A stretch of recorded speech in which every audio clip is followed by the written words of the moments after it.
Hello बच्चों, आज हम लोग लाइंस एंड एंगल्स में एक्सरसाइज नंबर 6.1 को सॉल्व करेंगे। तो उसका हमने क्वेश्चन नंबर 2 ले रखा है। ये क्या कह रहा, in figure lines X Y and M N intersect at O. यानी ये आपकी एक्स वाई लाइन है और ये एम एन लाइन है। ये दोनों लाइनें एक दूसरे को ओ पॉइंट पे इंटरसेक्ट कर रही हैं। If angle P O Y equal to 90 degree, यानी पी ओ वाई ये 90 डिग्री। बच्चों ध्यान रखना, इस प्रकार का एक स्क्वायर टाइप का सिंबल बना देते हैं, 90 डिग्री को रिप्रेजेंट करता है। एंड ए एंड बी का रेशियो दिया हुआ 2:3, ए और बी में 2 और 3 का रेशियो। फाइंड सी। अब बच्चों हमें दिया हुआ है गिवन ए रेशियो बी 2:3 दिया हुआ है। तो कोई भी रेशियो दिए हुए होते हैं, हम जब उसकी वैल्यू निकालते हैं तो उसमें किसी भी एक वेरिएबल से मल्टीप्लाई कर देते हैं। हमने यहाँ लेट ए इक्वल मान लिया 2x, यानी 2 में x से मल्टीप्लाई कर दिया। आप कोई दूसरा वेरिएबल ले सकते हैं, जो भी आपकी मर्जी करे, z ले लें, l ले लें, यानी जो इनमें नंबर ना हो उनको छोड़ के आप कोई भी वेरिएबल ले सकते हैं। तो a equal to 2x and b equal to 3x हो जाएगा, क्योंकि रेशियो 3 है। अब बच्चों हम देखते हैं कि ये एक्स वाई एक स्ट्रेट लाइन है। आप लोगों ने पढ़ा होगा कि जो स्ट्रेट लाइन एंगल होता है वो 180 डिग्री होता है। मतलब कोई भी लाइन अगर स्ट्रेट है, यहाँ पे मान लीजिए ये एक्स वाई था, तो जितने भी एंगल बन जाएंगे उन सारे एंगलों का सम जो होएगा वो 180 डिग्री होएगा। ये ध्यान रखना बच्चों। तो यहाँ पे देखो, एक एंगल ए है, दूसरा बी और तीसरा ये 90 डिग्री है। तो ये तीनों एंगलों का सम हमारा 180 के बराबर हो जाएगा। तो अब क्या हो जाएगा यहाँ पे कि angle A plus angle B plus 90 degree, ये इक्वल आपका हो जाएगा 180 डिग्री। अब एंगल ए और एंगल बी की वैल्यू रख दे, तो ए बराबर है 2x, बी की जगह 3x प्लस 90 डिग्री, ये इक्वल हो जाएगा 180। अब ये दोनों ऐड हो गए तो ये होगा 5x इक्वल, ये 90 इक्वल के उस ओर चला गया, तो 180 माइनस 90, तो ये हो जाएगा 90 डिग्री। तो x इक्वल आ जाएगा, ये 5 इसका मल्टीप्लाई इधर डिवाइड में चला जाएगा, तो 90/5 ये आ जाएगा, डिवाइड करेंगे तो 18 डिग्री। तो x की वैल्यू आ गई 18। तो एंगल a कितना हो जाएगा, एंगल a इक्वल हमारा 2x, ये इक्वल हो जाएगा 2 × 18, तो ये हो जाएगा 36। एंगल b इक्वल है हमारा 3x, तो ये हो जाएगा 3 × 18, ये इक्वल हो जाएगा 54 डिग्री।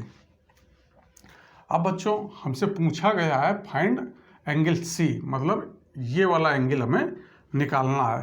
तो ये एंगल अगर हम देखें, यहाँ एम एन लाइन अगर देख लें बच्चों, ये M N line straight line है और ये बी और एंगल सी ये एडजेसेंट एंगल है। ये दोनों एंगल क्या होंगे, हमारे लीनियर पेयर बन जाएंगे। तो बच्चों पिछले वीडियो में हम लोगों ने लीनियर पेयर के बारे में पढ़ा है कि जब कोई भी दो एंगल लीनियर पेयर होते हैं तो उनका सम जो होता है वो 180 डिग्री होता है। तो क्योंकि ये स्ट्रेट लाइन पे हैं तो इसलिए ये लीनियर पेयर बन जाएंगे। तो हमारा यानी angle B plus angle C equal हो जाएगा 180 डिग्री। और ये बच्चों क्यों हो जाएगा, यहाँ हम लिख देंगे लीनियर पेयर ऑफ एंगल्स। अब एंगल बी की वैल्यू यहाँ से रख देंगे 54, तो हमने लिख दिया 54 plus angle C equal 180 degree. तो एंगल सी इक्वल क्या हो जाएगा 180, ये इक्वल के इस ओर से उस ओर जाएगा, तो -54। जब इसको सॉल्व कर 10 में 4 गया 6 बचा, यहाँ 7 में 5 गया 2 और ये 1। तो एंगल सी जो होएगा बच्चों 126 डिग्री आ जाएगा। ये तो आपने जब ये लीनियर पेयर का यूज़ करते हुए एंगल सी निकाला। इसके अलावा हम क्या कर सकते थे कि ये एंगल इतना निकाल लेते, तो 90 प्लस एंगल ए जो आता, तो एंगल सी क्या होता, हम बच्चों देखते हैं कि ये एम एन और एक्स वाई इंटरसेक्ट कर रहे हैं, तो ये वर्टिकली अपोजिट एंगल बन जाते। तो हमारा एंगल सी बराबर हो जाएगा एंगल ए प्लस 90 डिग्री। ये प्रॉपर्टी क्या यहाँ लगेगी, वर्टिकली अपोजिट एंगल से। तो आप उस प्रकार से देखेंगे तो एंगल ए की वैल्यू है 36 और प्लस 90, तो 126 ही आएगा। तो बच्चों आपका जैसे मन हो उस प्रकार से इसको सॉल्व कर सकते हैं। अब हम लोग नेक्स्ट क्वेश्चन लेंगे। बच्चों ये क्वेश्चन नंबर 1 लिया। क्वेश्चन नंबर 1 बोल रहा है in figure lines A B and C D intersect at O, यानी ये ए बी लाइन है, ये सी डी लाइन है, एक दूसरे को ओ पॉइंट पे इंटरसेक्ट कर रहे हैं। If A O C plus B O E, यानी ए ओ सी यानी ये angle plus B O E, ये एंगल और ये एंगल, इन दोनों एंगलों का सम 70 डिग्री है। And B O D equal to 40 degree, यानी बी ओ डी ये जो एंगल है वो बोल रहा है 40 डिग्री है। फाइंड बी ओ ई, हमें यह बी ओ ई एंगल बताना और रिफ्लेक्स एंगल सी ओ ई। तो अब इसमें हम बच्चों देख रहे हैं कि हमें बी ओ डी दिया हुआ है। अब ये ए बी और सी डी इंटरसेक्ट ओ पे करते हैं। तो अब आप जानते हैं जब कोई भी दो लाइनें इंटरसेक्ट करती हैं तो वर्टिकली अपोजिट एंगल बनाती हैं। तो बी ओ डी एंगल किसके बराबर हो जाएगा? ए ओ सी। तो हम लोग लिख सकते हैं कि angle A O C equal हो जाएगा एंगल बी ओ डी के, और ये इक्वल है 40 डिग्री के। यहाँ हम लिख देंगे ब्रैकेट में वर्टिकली अपोजिट, ये 60 में लिखे दे रहे बच्चों, अब ये वर्टिकली अपोजिट एंगल से जगह नहीं है। तो angle A O C equal to B O D बराबर 40 डिग्री। तो हमें ये मिल गया एंगल ए ओ सी कितना हो गया बच्चों? ये 40 डिग्री हो गया, क्योंकि ये वर्टिकली अपोजिट एंगल है। अब दिया हुआ है ए ओ सी, फिर हम लिख देंगे given angle A O C plus angle B O E, ये इक्वल है 70 डिग्री।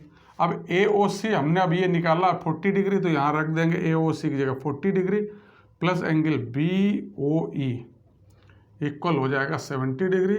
तो एंगल बी ओ ई ये इक्वल हो जाएगा 70 डिग्री, ये इधर से इक्वल के इस साइड से उस ओर जाएगा तो -40 डिग्री, ये इक्वल हो जाएगा 30 डिग्री। तो बच्चों इस प्रकार से हमें ये एंगल बी ओ ई मिल गया। तो बी ओ ई ये हमारा कितना आ गया? 30 डिग्री। तो एक ये सलूशन मिल गया, एंगल बी ओ ई ये 30 डिग्री। अब नेक्स्ट कह रहा है कि रिफ्लेक्स एंगल सी ओ ई।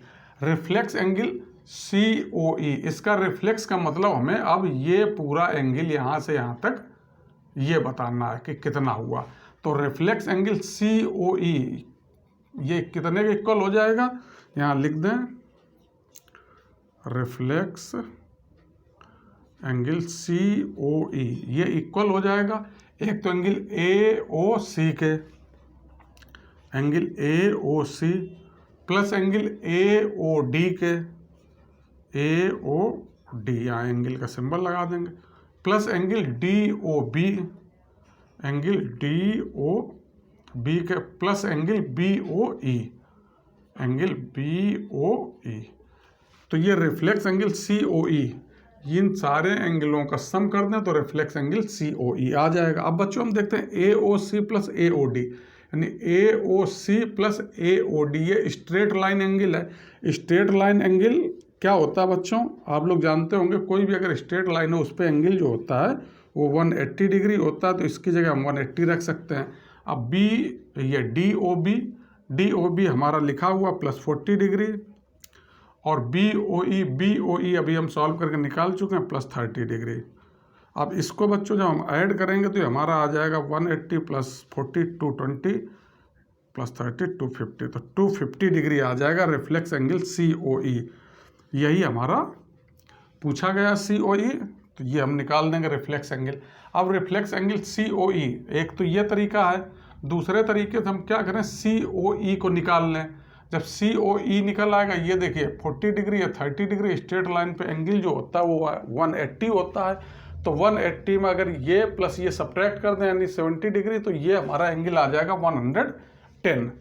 तो अब जब ये 110 हो गया तो इसका रिफ्लेक्स एंगल जो आएगा वो 360 माइनस ये एंगल मतलब 110, तो ये हमारा 250 आएगा। तो बच्चों आप चाहें तो इस तरीके से सॉल्व करें, या इसका रिफ्लेक्स सीधे निकालने की इसकी वैल्यू निकाल लें और इसकी वैल्यू को 360 में सब्ट्रैक्ट कर दें, तो भी आपका रिफ्लेक्स एंगल सी ओ ई आ जाएगा। इस प्रकार से बच्चों आपके एक्सरसाइज 6.1 के क्वेश्चन नंबर 1 और क्वेश्चन नंबर 2 सॉल्व हो गए।